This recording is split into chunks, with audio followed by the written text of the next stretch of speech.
Bueno, señores, miren, um, hay un concepto que a mí me fascina. Hay un concepto que está recogido en eso que yo tengo ahí atrás, liderazgo responsable.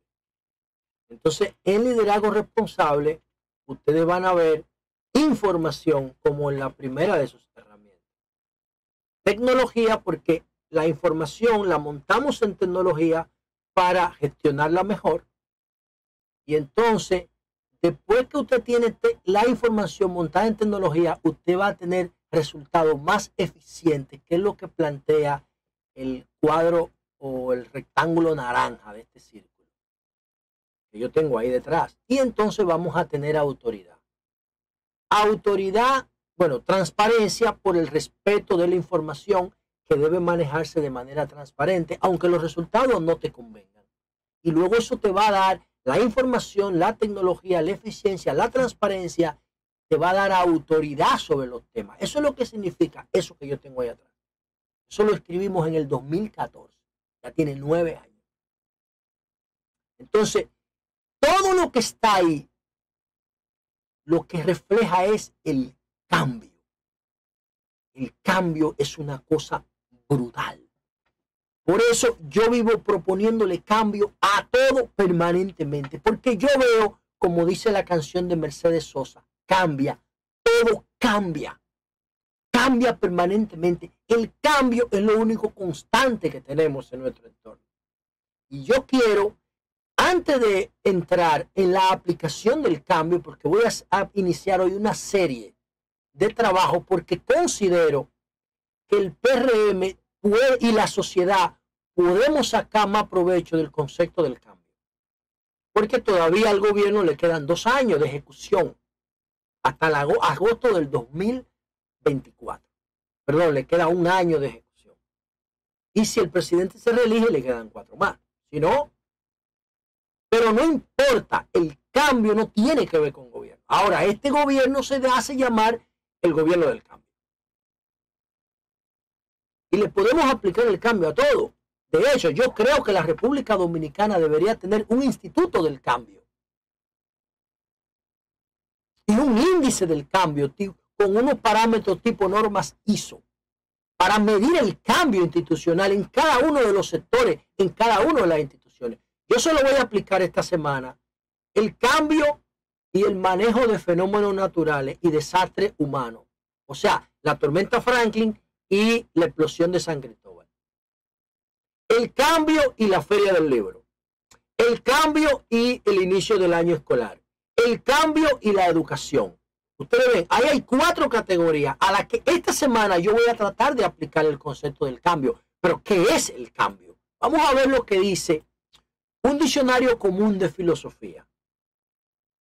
Dice aquí, el cambio es la forma de ser de todos los objetos y fenómenos. El cambio abarca todo movimiento y toda interacción, el paso de un estado a otro. En filosofía, el cambio se ha contrapuesto a la relativa estabilidad de la propiedad de los fenómenos, de la estructura o de la ley de la existencia de los cuerpos.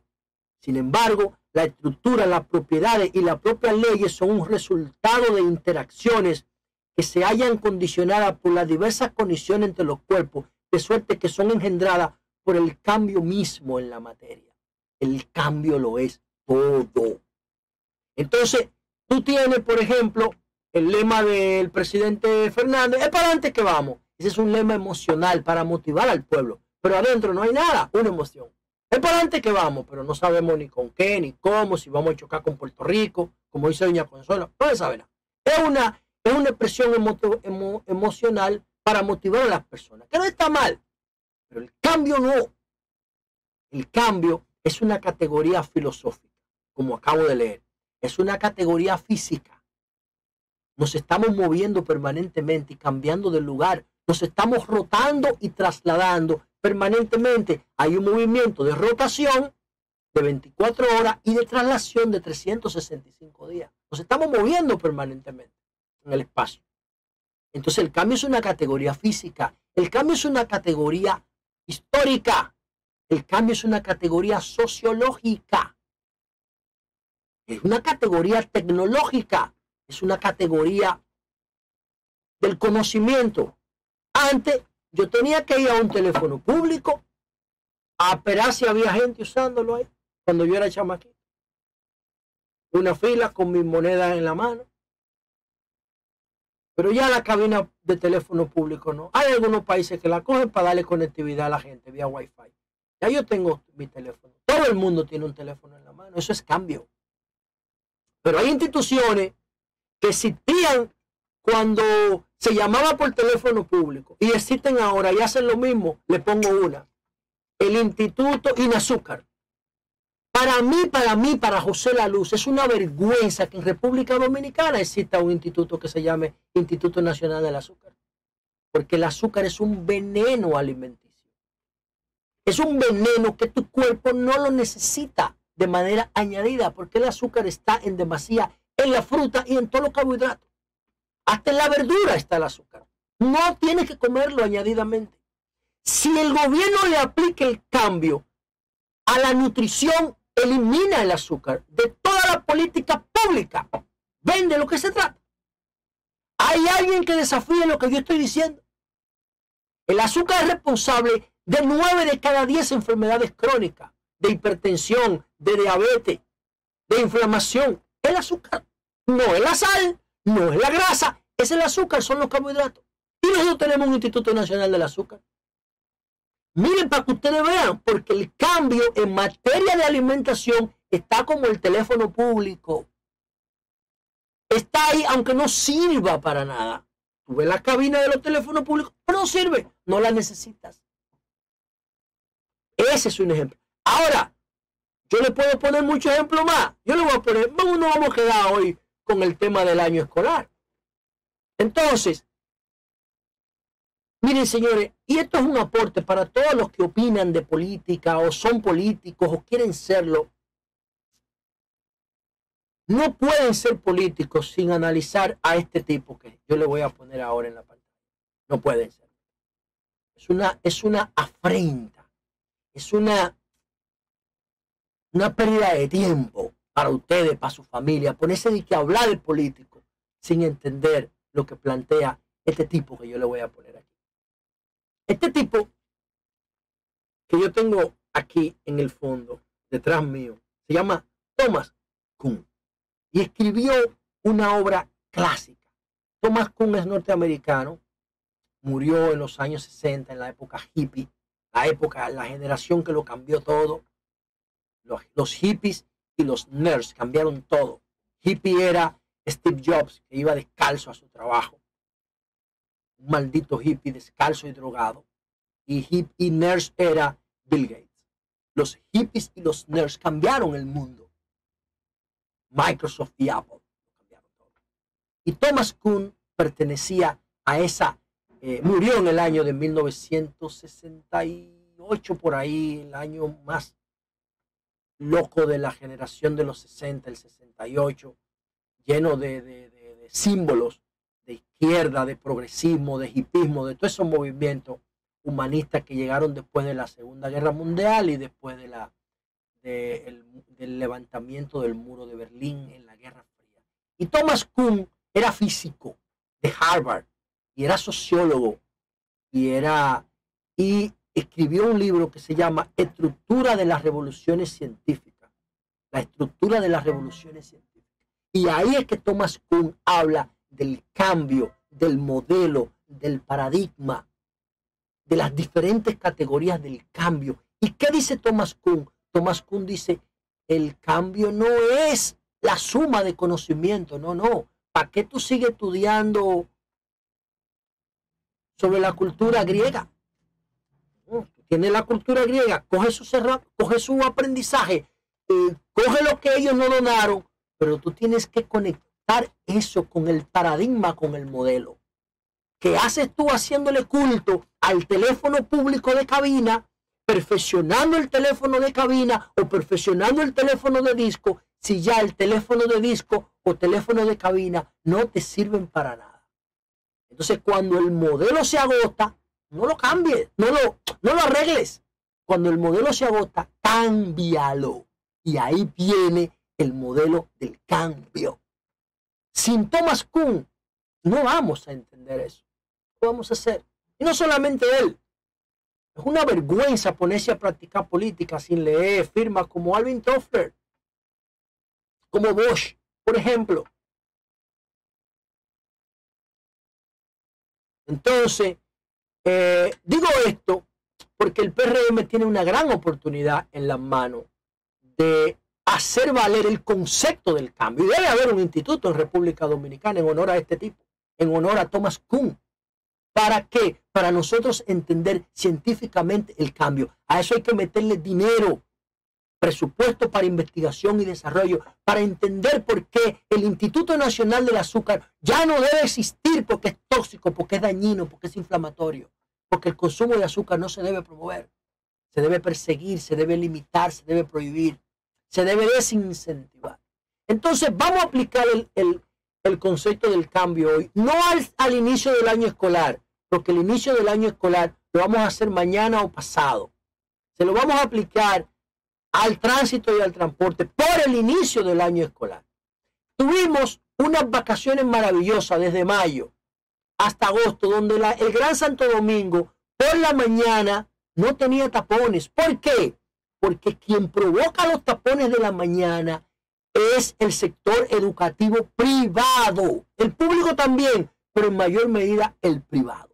¿Por qué? Porque cada persona de clase media en República Dominicana sale a llevar a sus hijos al colegio en su vehículo privado. Y los ricos lo mandan con un chofer y ellos se van por otro. O sea que los ricos generan dos fuentes de entaponamiento por la mañana. Ellos mandan a sus hijos en un chofer y arrancan ellos por otro carro. Entonces hay prácticamente 1 millón de vehículos llevando muchachos a la escuela por la mañana. Solo en el sector privado. En el público, el gobierno ha implementado una política de transporte escolar que yo lo veo muy bien. Pero eso hay que llevarlo al sector privado y obligar a los ricos a mandar a sus hijos en autobús a los colegios privados. Y ahí los colegios privados y el Intran y las empresas de transporte tienen que hacer un acuerdo para crear el modelo en virtud de lo que establece la ley 63-97. Y ahí entonces el gobierno tiene que poner paradas específicas y especiales con personal especializado de DGCET y de los colegios. ¿Para qué? Para recibir y despachar a los estudiantes en parada especializada para colegios privados y para escuelas públicas. Y con eso, ¿nosotros qué?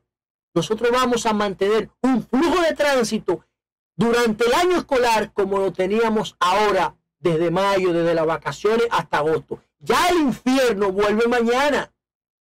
El infierno vuelve mañana porque no aprovechamos las vacaciones de la escuela, de los colegios, para entender cómo eso impacta en el tránsito. No hicimos el observatorio correcto. ¿Por qué? Porque no le estamos aplicando el cambio al tránsito y al transporte. En sentido integral. Podemos hacerlo, podemos hacer algunas cositas, pero no. Yo estoy hablando, y dejé el proyecto en el Congreso en el 2018, de ponerle un barbete electrónico a todos los vehículos de la República Dominicana, gratis, no tienen que pagar placa más. La data que genere eso vale más, 20 veces más que lo que recauda impuesto interno con la plaquita esa, con el barbete, 3.000 millones de pesos al año. Y gastamos más de 100.000 millones muertos por accidentes de tránsito y accidentes de tránsito. Le doy la placa gratis, le bajo los accidentes de tránsito a más de un 50% en el primer año, si hacen en lo que yo digo con el malvete electrónico. Eso es cambio, viejo.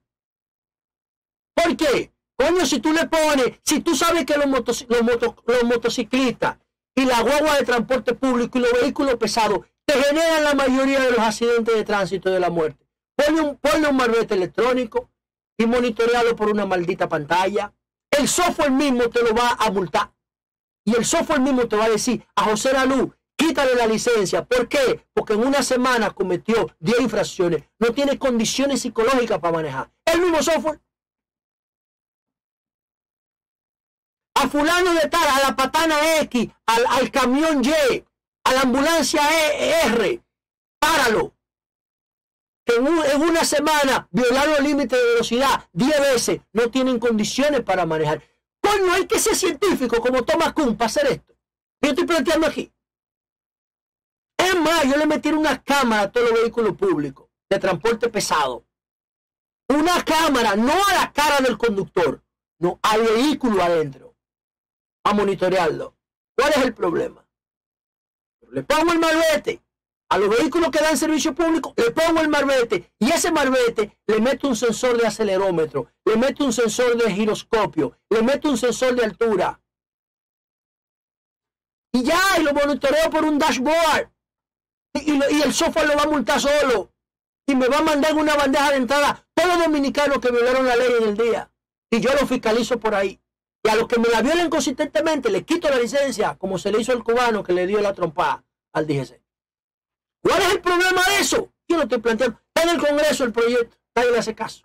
Porque no entienden el cambio. Solamente lo tienen como consigna para vocearlo en campaña. El cambio es algo maravilloso. Es mucho más que una consigna de campaña. El cambio es una categoría filosófica, una categoría histórica, una categoría científica, una categoría sociológica, una categoría política. Estamos gestionando una sociedad nueva, la generación de nativos digitales. Y si no le damos lo que ellos nos están pidiendo como generación tecnológica, como generación millennial, como generación de nativos digitales, va a pasar en el país entero lo que está pasando en educación. Que los maestros hablan de manera análoga y los estudiantes hablan de manera digital. Y hay una torre de Babel en el aula porque no se entienden. ¿Por qué? Porque hay una educación de pizarra, de tiza, de mame el mismo mu, más sabe el burro que tú. Cuando los muchachos están aprendiendo por TikTok y por los reels de Instagram. Cambio y fuera.